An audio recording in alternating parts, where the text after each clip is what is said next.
आपकी खिदमत में खुदा यसू के अजीम जलाली नाम में आज आपकी खिदमत में सलाम तशरीफ रखें। खुदा आपको बरकत दे। रात को दुआ कर रही थी तो मैंने कहा खुदावंद आज सुबह तेरा घर, ये किसका घर है? ये किसी इंसान के नहीं, किसका घर है? मैंने कहा खुदावंद तेरा घर तेरे लोगों से बच। आज आपने साबित कर दिया कि हम खुदा के लोग। Hallelujah hallelujah. खुदावंद के लोगों, ये जो पाम संडे है, यानी कि क्या बोलते हैं इसको? खजूरों का इतवार। खजूरों का इतवार। ये एक खास दिन, ये एक ईद का दिन भी था। आज 2-3 बातों पे थोड़ा सा गौर करेंगे। पहले मेरे साथ निकालिएगा मत्ती की मार्फत लिखी गई अंजील मुकद्दस खुदाम यीशु मसीह का अंजील बयान, उसके 21वें बाब की हम पहली 5 आयतों पर गौर करेंगे। हालेलुया। और जब वो यरूशलेम के नजदीक पहुंचे और जैतून के पहाड़ पर बैतफगे के पास आए, तो यीशु ने 2 शागिर्दों को ये कहकर भेजा कि अपने सामने के गांव में जाओ। वहां पहुंचते ही एक गदही बनी हुई और उसके साथ बच्चा पाओगे। उन्हें खोलकर मेरे पास ले आओ। और अगर कोई तुमसे कुछ कहे तो कहना खुदावंद को इनकी जरूरत है, वो फिर इन्हें भेज देगा। ये इसलिए हुआ कि जो नबी की मार्फत कहा गया था वो पूरा हो के सयोन की बेटी से कहो, देख तेरा बादशाह तेरे पास आता है। वो हलीम है और गधे पर सवार है, बल्कि लाडू के बच्चे पर। आमीन आमीन। खुदावंद के जिंदा कलाम के पढ़े सुने जाने वालों पर खुदावंद की बरकत हो। आमीन। इसको यूज करूं या रहने दूं? क्या कहते हैं? मैं कहता हूं अगर कोई बाहर है तो उसको काम तक भी आवाज पहुंचे, करना चाहिए। ठीक हो गया। खुदावंद आप सबको बरकत दे। यहाँ पर 2 शागिर्दों को भेजा। मैं कभी कभी इस बात को सोचता हूं कि शागिर्द हम जैसे अगर होते तो 100 सवाल करते खुदावंद यीशु से। खुदावंद किन्नू जाके पूछिए, किदे को जाइए, अगर उन्हें इनकार किया तो की करांगे। लेकिन उधर यीशु मसीह भी दिलों की जानते, उनको पता था कि जैसे ही ये जाएंगे ये काम हो जाएगा। शागिर्दों ने भी ऊंच नीच नहीं की, हीले बहाने नहीं बनाए जिस तरह हम बनाते हैं। कल मुझे 2 शख्स, मैं आया हुआ था किसी काम में, मैंने उन्हें कहा सुबह चर्च आना वरना जुर्माना पड़ेगा। कहते पादरी साहब टेंशन ही ना लो, मेंबर हमारे चर्च में, लेकिन नहीं आया। हम सोचे इस बात को कि हमारी जिंदगी क्या शागिर्दों की तरह गुजरती है? कहने को तो हम यीशु के हैं, लेकिन हैं हम कहते कुछ और है, करते कुछ और है। शागिर्दों को जैसे ही खुदावंद यीशु ने भेजा तो उन्होंने कहा कि चले जाओ सामने वाले गांव में, वहां एक गधी है, उसके साथ बच्चा है, उस बच्चे को खोल के ले आओ। विदाउट एनी टेंशन उन्होंने इनकार नहीं किया, बल्कि चुपके से गए, जाके उस गधी को बच्चे को खोल के ले आए। ये क्यों ऐसा हुआ? इसकी वजह क्या थी? क्योंकि बाइबल मुकद्दस के अंदर लिखा है 5वीं आयत में 4, ये इसलिए हुआ कि नबी की मार्फत कहा गया था, वो पूरा कौन से एरिया में? निकालिए मेरे साथ जकरिया के नामे बाप में। हम देखेंगे कि कहां पर क्यों ये बात लिखी गई, क्योंकि बाइबल मुकद्दस खुदा का जिंदा कलाम, ये नबियों की पेशन गोइयां थी जो कि पूरी होना जरूर थी। जकरिया के नामे बाप की नामी आज निकालिएगा जरा। ऐ बिन्ती सयून तू नहायत शादमान हो, ऐ दुख्तरे यरूशलेम खूब ललकार, क्योंकि देश तेरा बादशाह तेरे पास आता है। वो सादिक है और नजात उसके हाथ में है।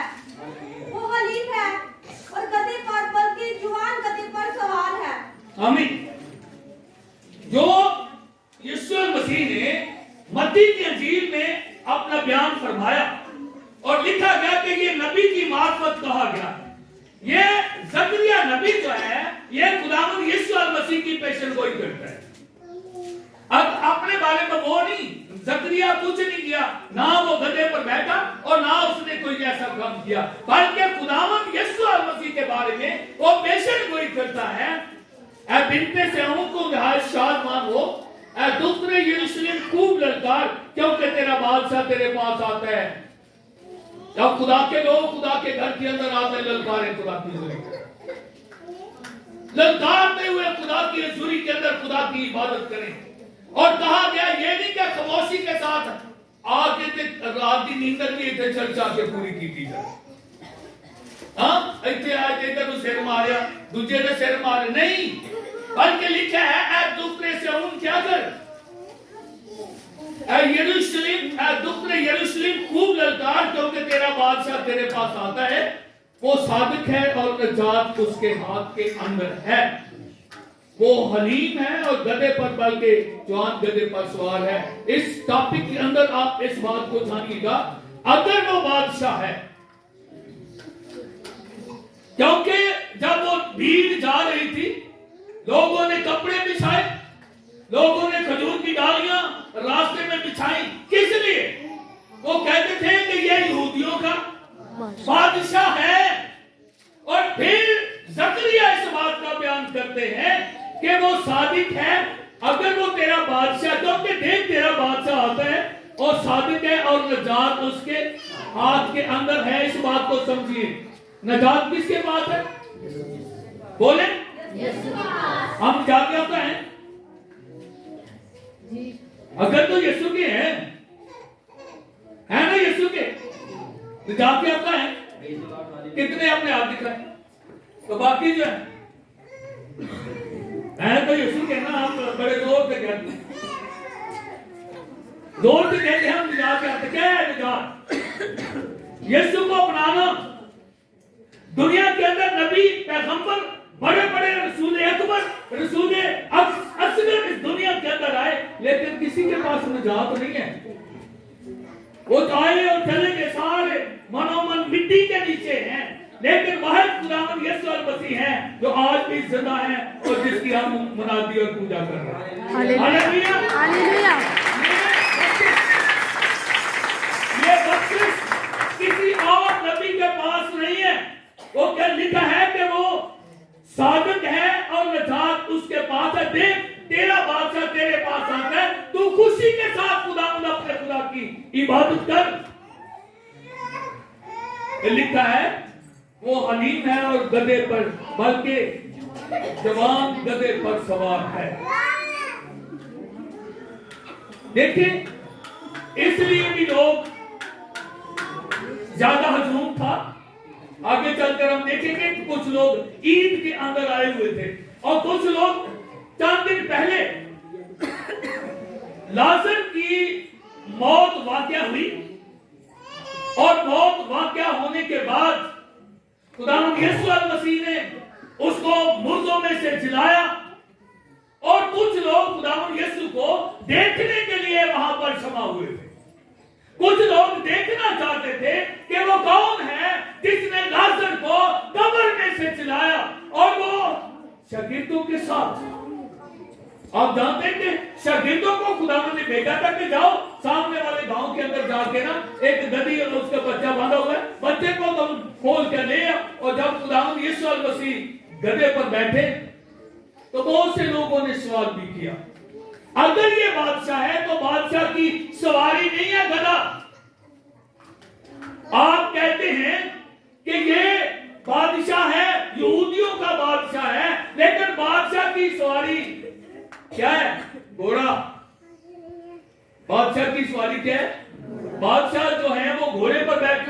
करते थे।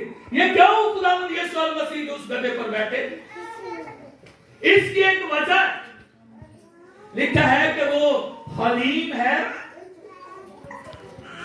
और गधे पर, बल्कि जवान गधे पर सवार। खुदावंद यीशु ने एक मिसाल दी है, हलीम बन जाओ। वो अगर तो कहते तो ऊंट आ सकते थे, घोड़े उनके लिए आ सकते थे, लेकिन क्यों उन्होंने इस बात को चूज किया? क्यों चुना के गधे का बच्चा लेकर आओ? क्योंकि वो खुद हलीम है और चाहते हैं कि कलीसिया जो है वो भी हलीम हो जाए। अकड़ी हुई कलीसिया खुदा नहीं मांगता, ना अकड़े हुए खादम खुदा मांगता है। वो चाहता है कि हलीम हो जाओ, हलीम हो जाओ, अपनी जिंदगी को हलीम बना लो। आप जानते हैं शागिर्द भी पादरियों की तरह बहुत अकड़े हुए थे। कहते हैं एक दिन खुदावंद यीशु से, आए खुदावंद हमसे सबसे बड़ा कौन है? अगर की जिंदगी के अंदर आजकल जो चल रहा है, स्टंट चल रहा है पादरी साहबानों के अंदर, मैं बड़ा हूं, मैं बिशप, मैं डॉक्टर, मैं रेवरेंड, मैं राइवेंड, पता नहीं केड़ी केड़ी शायद। लेकिन खुदा के बंदों को इस बात को समझे कि क्यों खुदावंद यीशु ने यह नमूना दिया था।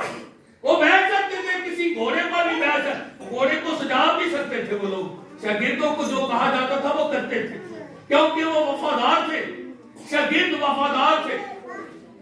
अब जानते हैं कि जब रोटियों पर मछलियों पर बरकत डाली खुदावंद ने, खुदावंद यीशु ने कहा लेकर मेरे पास आ जाओ।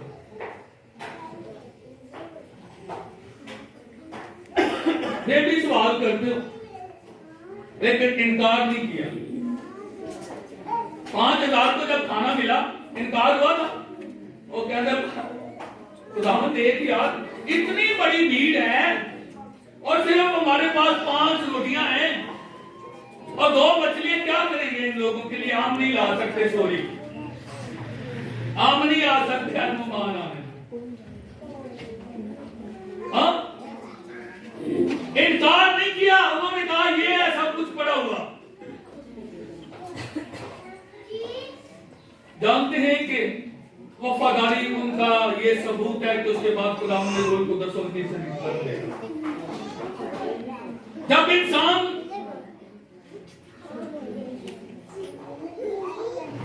बच्चों और कहा के ना भाई बाहर भेज दो। मैं पहले कह रहा हूं कि ध्यान से खुदा के कलाम को सुने।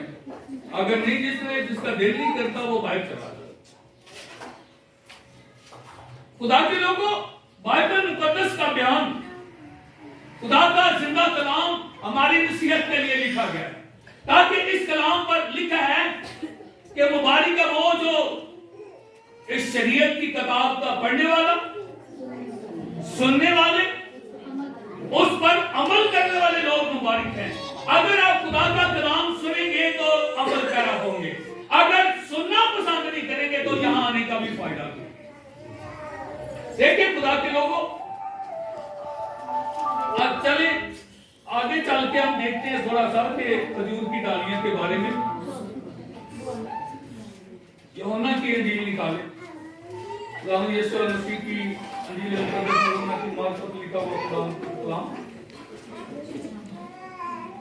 हालेलुया।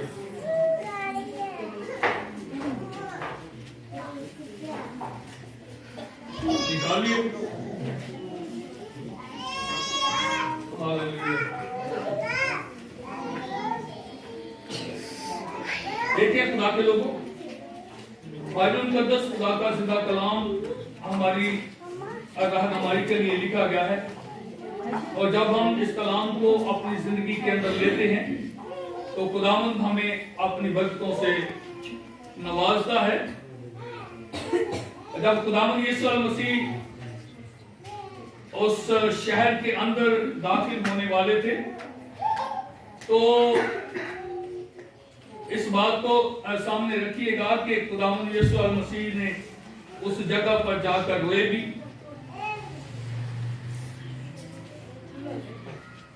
12वां बाब निकालिएगा। हालेलुया। 12वीं ऐसे पढ़े। दूसरे दिन बहुत से लोगों ने जो ईद में आए थे ये सुनकर कि यीशु यरूशलेम आता है, खजूर की डालियां ली और उसके इस्तेमाल को निकलकर पुकारने लगे कि होशाना, मुबारक है वो जो खुदावंद के नाम पर आता है और इस्राएल का बादशाह है। आमीन। पहले मैंने बात की थी कि कुछ लोग ईद में आए हुए थे। ये जो यहूदी थे ना, इनकी बहुत सी ईदें होती थी, बहुत सी ईदें इनकी होती थी। और कुछ लोग जो थे वो एक उनकी ईद थी, उस ईद के अंदर शामिल होने के लिए आए थे।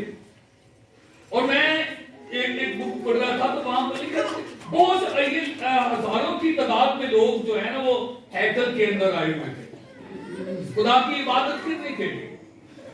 और ये जो खजूर की डालियां हैं, और मैंने पढ़ा एक बुक से कि ये जब हैकल बनाई गई थी ना, उस वक्त भी ये जो खजूर की डालियां हैं ना, इनको ये समझे के छापा तानियत है, इनकी पिक जो है वो बना के उनकी दीवारों पर लगाई गई थी, हैकल की दीवारों पर। इसकी खजूर की जो डालियां हैं, बाइबल मुकद्दस के अंदर क्यों खजूर का लफ्ज यूज किया गया है? इन्हीं की और भी दरख्तों की तो डालियां हो सकती थी, क्योंकि खजूर का जो दरख्त है, आप देखेंगे बियाबान के अंदर भी होगा तो इसके पत्ते जो है हरे होंगे।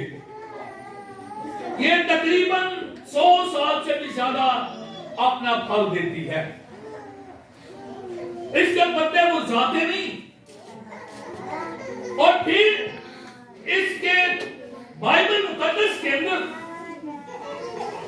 मेरे साथ निकालिएगा ज़बूर 92, उसकी बात नहीं आज, क्योंकि हम खुदा का कलाम सीखने के लिए यहां पर आए हैं। और हालेलुया, किसको खजूर की मिसाल दी गई है?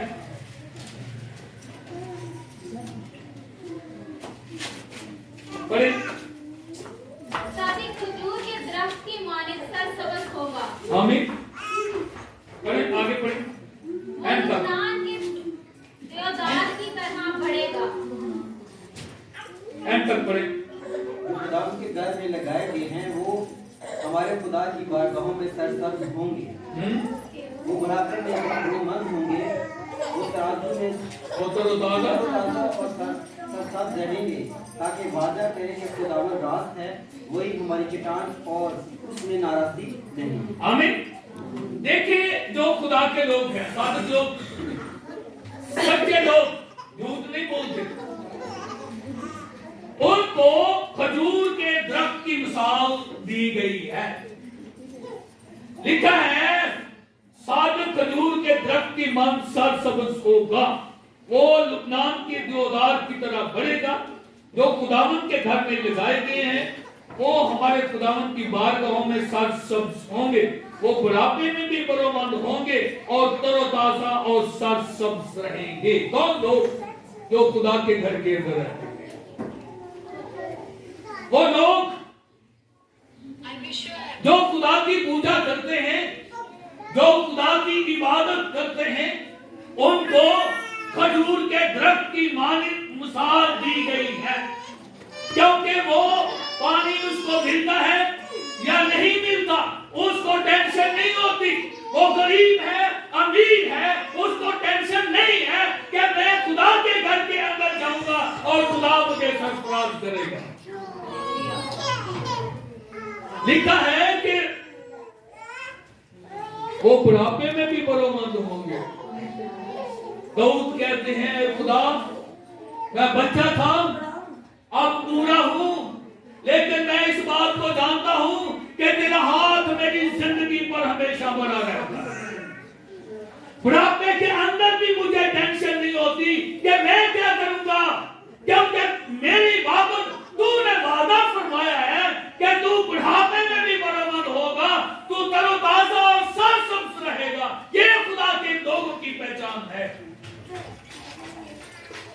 खजूर की डालियां लोगों ने बिछा दी, टाइम खत्म हो गया। लेकिन इस बात को जानिए, ये मिसाल आज मेरे और आपकी जिंदगी पर है। अगर आप खुदा के घर के अंदर आना पसंद करते हैं, अगर बुरे भी हो जाएंगे तो टेंशन ना लीजिएगा, क्योंकि मेरे खुदा ने आपके साथ वादा कर दिया है कि तू बुढ़ापे में भी बरामद होगा, लुबनान के दरख्तों की तरह सरसब्ज रहेगा। हालेलुया। और लुबनान का एक शहर, उस शहर के अंदर दरख्त होते थे, उनकी भी एक सिफ्त थी कि वो 12 महीने सरसब्ज और शबाब रहते थे। और फिर ये मिसाल आपके लिए है, लिखा है ताकि वाज़ेह करे कि खुदावंद रास्त है, वो मेरी चट्टान है, उसमें नाराजगी नहीं है। जो लोग खुदा के साथ चलते हैं, आज इस बात को जानिएगा कि लिखा है जो खुदावंद के घर में लगाए हैं गए हैं, वो हमारे खुदावंद की बारगाहों में सरसब्ज होंगे। वो बुढ़ापे में भी बरोमंद होंगे और तरताजा और सरसब्ज रहेंगे। वो लोग जो खुदा के घर के अंदर आते हैं, टेंशन नहीं होगी, परेशानियां उनकी घर की तरफ नहीं आएंगी, बीमारियां उनके घर की तरफ आंख भी नहीं उठा के देखेंगी, क्योंकि हमारे साथ खुदा का वादा है कि मैं फरिश्तों को हुक्म दूंगा कि तुम्हारी हिफाजत करें। एक दफा एक खादम ने मुझे कहा, पादरी साहब, माफी के साथ कहना चाहूंगा, एक खानदान आया दुआ के लिए, कहने लगे पादरी साहब एक इबादत करिए। मैं क्या दसो, असां इत्थे एक पादरी को दुआ करवाई सी। अगले दिन उन्होंने घर गए हैं, पादरी साहब दुआ करांदा किसी होर दा घर लोगो जा, क्योंकि बदरू ते सारी रात मेरे नक ते चली गई। हम खादम है ना, बदरू की जुर्त क्या है? अगर खिदमत करते हैं, अगर यीशु की खिदमत है, तो बदरू की जुर्त नहीं हमारे घर की तरफ आंख भी उठा कर देख सकते। जाने इस बात को, खुदा का फिर वादा फिर हमारे लिए नहीं है। जो खुदा ने कहा था कि मैं अपने फरिश्तों को हुक्म दूंगा तेरी हिफाजत करें, आज भी खुदावंद अपने लोगों की हिफाजत करता है। पुराने लोग जानते हो कि यहाँ गली के अंदर वो कराची वाली एक फैमिली रहती थी, पता है किसी को? किसको पता है? ओ बेटी सामने रहती थी, तो क्या एक दिन इधर ही हम होते थे उस वक्त, एक दिन बेटी पर अटैक, रात को 11 साढ़े 11, दूसरे दिन मां पे, चौथे दिन बड़े पीर साहब आ गए थे, कहते ने मैं देखा भला केड़ा बड़ा पादरी मेरे मोकला में आराम ही है। मैं क्या आ जाना सी, कहता जाता किस तरह अगे अग बलती सी पई। ओ खुदा के लोगों, ये जाने कि हमारी हिफाजत खुदा के हाथों के अंदर है। जो यीशु के लोग हैं उनकी हिफाजत वो खुद करता है। इस बात को जानिए, वो कहता है कि बुढ़ापे में भी बरोमंद रहोगे। अगर बूढ़े हो गए हैं, टेंशन लेने की जरूरत नहीं है, क्योंकि जिंदा खुदा हमारे साथ है। उसने वादा किया है, नबी चले गए दुनिया से, सारे खत्म हो गए जमीन के अंदर। उसने वादा किया कि दुनिया के कब तक एक दो दिन का वादा नहीं है, एक दो दिन के लिए नहीं, बल्कि उसका वादा है कि दुनिया के एंड तक मैं, बोलिए, तुम्हारे साथ, मैं तुम्हारे साथ हूं। अगर यीशु साथ है तो फिर बदरूद की जुट किया हमारे कंधे पे आके ना से। खुदा के लोगों, इस बात को जानिए, ये वादे हमारे साथ हैं। जो यीशु के लोग हैं उनके बारे में कहा गया है कि खजूर के दरख्त की मानिंद होंगे, वो लुबनान के दरख्तों की मानिंद सरसब्ज रहेंगे। उनके चेहरों में कभी उदासी नहीं आएगी, उनके घर के अंदर कभी तो परेशानी होने नहीं पाएगी। क्यों? क्योंकि मैं उनके साथ। खुदा के लोगों, ये खजूर की डालियां आज कल हम उठाएंगे फेंक देंगे, लेकिन अपनी जिंदगी को जज कीजिए। लिखा है तो वो जो खुदा के घर के अंदर लगाए गए वो लोग सरसब्ज रहेंगे। क्या हमारी हम साल के बाद चर्च आते हैं, कभी याद आ गया तो आगे नहीं तो फिर कोई गल नहीं। फिर हम कहते हैं कि पता नहीं समझ नहीं आती, पादरी साहब बेबरकती है हमारे घर के अंदर, हमें बदलूहें तंग करती हैं, हमें फलां चीज तंग करती है, हमारे घर के अंदर बीमारियां हमारा जान नहीं छोड़ती, नहीं छोड़ेंगी। वो लोग उनके बारे वादा है कि सब जो शदाब रहेंगे, बढ़ापे में भी साधक जो है परेशान नहीं होगा। क्यों? क्योंकि लिखा है कि वो हमेशा खजूर की दरख्त की तरह सरसब्ज और हवादार रहेगा। खुदा के लोगों, खुदा का सीधा कलाम हमारी रहनुमाई के लिए लिखा गया है। आखिरी हवाले की तरफ चलेंगे, जरा देखेंगे खरूज के 15वां बाब निकालेंगे। हालेलुया।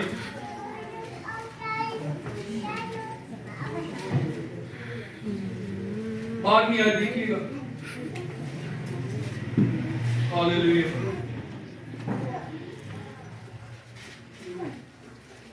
अरे अगर मिल गया तो खरूज के 15वें बाब की 27 में आए 27 नहीं मिला। फिर वो एलोईम में आए जहाँ पानी के 12 चश्मे और खजूर के 70 दरख्त थे, वहीं पानी के करीब उन्होंने अपने डेरे लगाए। आमीन। सुना आपने कि जब वो निकले थे तो एक जगह पर पानी कड़वा उन्हें मिला,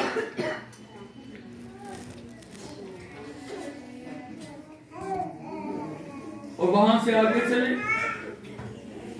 और जब वो आगे गए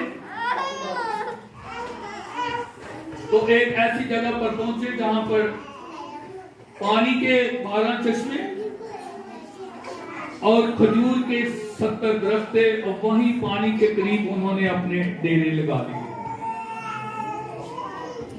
जब वो चलते चलते चलते आगे बढ़े, उन्होंने देखा कि चश्मे भी वहां है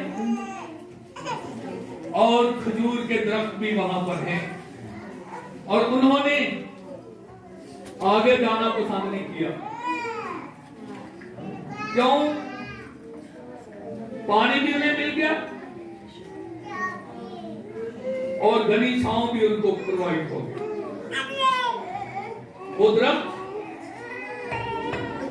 इसका कलाम के अंदर जिक्र है, वही दरख्त उनको वहां पर मिले, क्योंकि इस दरख्त की टेंशन नहीं होती कि 2 साल बाद इसका फल खत्म हो जाएगा, 3 साल बाद इसका फल खत्म हो जाएगा, बल्कि ये शख्स, ये दरख्त जो है वो तकरीबन 100 साल तक इसका फल जो है वो कायम और दायम रहता है। यही मिसाल खुदा के कलाम के अंदर साधकों की दी गई है कि साधक लुबनान के दरख्त की तरह बढ़ेंगे, फलेंगे, फूलेंगे, और खजूर की दरख्त की तरह हमेशा सरसब्ज और शादाब रहेंगे। बचपन से लेकर बुढ़ापे तक खुदा ने कहा कि ये लोग बरोमंद रहेंगे और सरसब्ज रहेंगे। सरसब्ज रहने का मतलब क्या है? खुशोखुरम, परेशानियों के साथ खुदा ने वादे दिए हैं, वो वादे आज भी हमारे साथ हैं। खुदा के लोगों, ये जो दिन आज हमारी जिंदगी के अंदर आया है, पिछले साल देखे बहुत से लोग हमारे खानदानों से चले गए, और हमने भी नहीं जाना, हमने भी नहीं ना जाना। बोले मैंने क्यों कहा कि हमने भी नहीं जाना? शायद तुसी भी कहो हम नहीं जाना। जो आया है उसने कोई पता नहीं हमारी जिंदगी के लिए है या नहीं। लेकिन एक बात पे बात करके फिर एंड करूंगा। खुदावंद यीशु मसीह आए किस लिए थे, ये मुझे बता। क्या पैगाम मिला था मां मरियम को? तेरे बेटा होगा, उसका नाम आगे किनको अपने कौन है? याद आता है? अगर तो है तो फिर बोले ना। सबसे रहकर खुदावंद की पूजा और उसकी परस्तिश करते रहे। और ये दिन खुदा ने हमें दिया है, इसलिए दिया है बिनते सहून ललकारती हुई खुदा की पूजा, खुशी से ललकारो। तो दाऊद भी कहते हैं कि खुदावंद की इबादत किस तरह करो? खुशी से ललकारते हुए खुदावंद की इबादत करो। अगर हम चाहते हैं कि यीशु के हैं तो निजात हासिल करें और ललकारते हुए खुदावंद यीशु के नाम को चलाव देते रहें। खुदावंद जिंदा कलाम के वसीला से आपका कबूल करता है। आमीन। आमीन। हालेलुया।